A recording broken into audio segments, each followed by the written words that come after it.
We are here today because Canada is broken.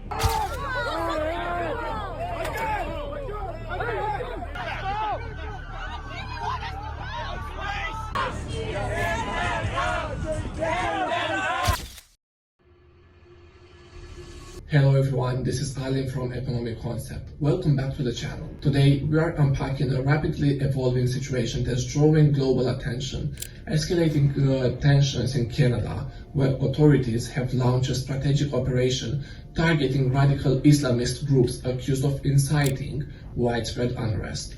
At the same time, groups of patriotic citizens have taken to the streets confronting mass extremist clashes that have grown increasingly intense. What's driving these developments and what impact could they have on Canada's security and social stability? Well, stay tuned as we break it all down with insightful analysis and key data points. Background on the situation.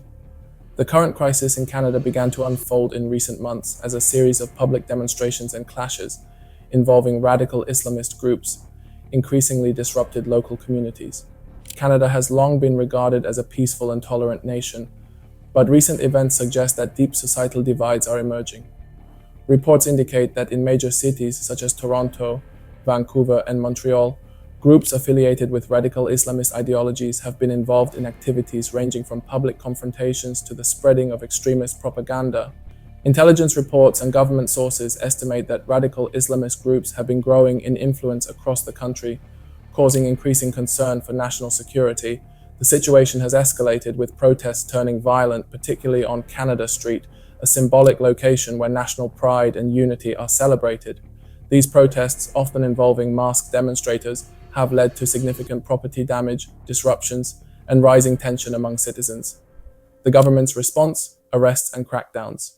In response to the growing unrest, the Canadian government has begun to take a more aggressive stance.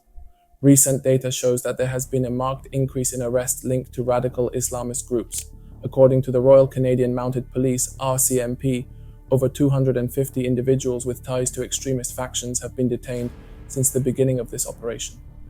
Authorities have cited intelligence gathered over the past year, revealing evidence of planning violent disruptions, including attacks on government buildings and attempts to incite violence against non-Muslim citizens. The arrests have been part of a larger counter-terrorism initiative, which has seen a budget increase of $15 million over the last 6 months, with more resources allocated toward intelligence gathering and community outreach. Canadian intelligence agencies report that the majority of the detained individuals were planning violent actions in the name of a self-declared Islamic caliphate. These actions were seen as not only a direct threat to public order, but also a violation of Canada's values of tolerance, peace, and multiculturalism. Government officials have expressed that they are committed to curbing this wave of violence, emphasizing that Canada's law enforcement agencies are working closely with international partners to track and disrupt any cross-border extremist networks that may be operating within the country. While the arrests have been lauded by some as necessary for preserving national security, others have expressed concern over the potential erosion of civil liberties. Critics argue that the crackdown could further alienate Muslim communities in Canada, some of whom feel that they are being unfairly targeted due to the actions of a small minority.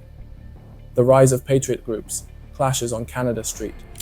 Parallel to the government's crackdown, a rise in organized patriotic groups has led to clashes in major urban centers. These groups, largely made up of Canadian citizens who claim to be defending the national identity, have taken it upon themselves to confront masked Islamist demonstrators directly. According to data from various news outlets, these patriotic groups have increased in number by 40% over the past year, with some estimates placing their ranks at over 50,000 individuals nationwide. These groups have primarily organized through online platforms, where they exchange information and strategies to fight what they perceive as a growing threat to Canadian culture and values. On Canada Street, one of the focal points of recent protests, masked Islamist groups clashed with self-styled patriots.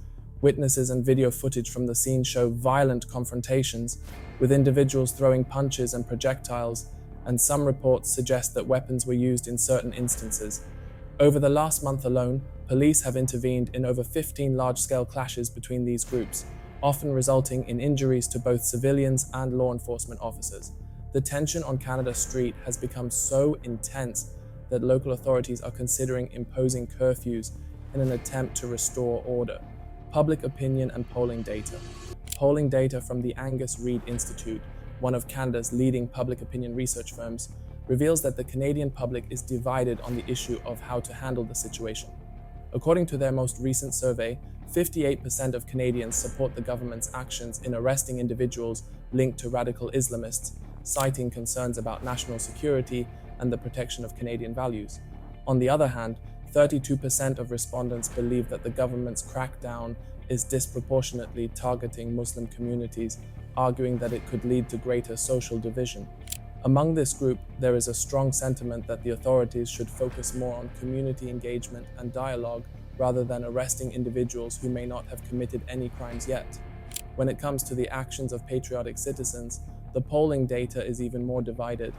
While 45% of respondents support the idea of citizens taking a stand against extremism, 42% oppose vigilante groups, fearing that they could escalate the violence and further destabilize the situation. The economic impact of the unrest. While the societal impacts of these clashes are significant, there are also economic ramifications. The ongoing protests and violent incidents have had a tangible effect on Canada's economy, particularly in urban centres where commerce has been disrupted. Local businesses in the areas most affected by the unrest have reported a decrease in sales, with some estimating a 20 to 30% drop in revenue. Additionally, the cost of law enforcement and emergency response measures has skyrocketed. According to the Ministry of Public Safety, the increased budget for police operations in affected regions has grown by an additional $10 million since last month. Insurance claims related to property damage have also risen, with an estimated $5 million in claims filed in the past 2 months alone.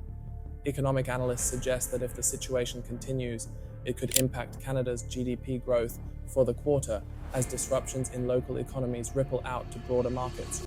What's next for Canada? Looking ahead, the Canadian government faces a difficult balancing act. On one hand, it must address the real security concerns posed by radical Islamists and the rise of extremist violence.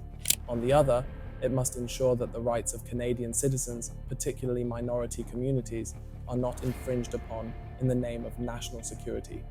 The situation on Canada Street and in other cities across the country is likely to continue to evolve, with more arrests and protests expected in the coming months. Whether these tensions will lead to lasting social divisions or whether a new path toward unity can be forged remains uncertain. In the meantime, the Canadian people must grapple with the challenge of maintaining their values of tolerance and peace while confronting the challenges posed by violent extremism. Conclusion. To summarize, Canada finds itself at a crossroads, facing unprecedented internal unrest, fueled by the growing influence of radical Islamist groups and the rise of patriotic vigilante groups. The government's response, through arrests and crackdowns, is a significant step in trying to restore order, but it also raises questions about civil liberties and the potential for further divisions in Canadian society. As the situation develops, we will continue to monitor the situation closely and provide updates. Thanks for watching, and don't forget to like, subscribe, and hit the notification bell for more in-depth analyses on current events. Let us know your thoughts in the comments below. Do you think the government is handling this situation correctly?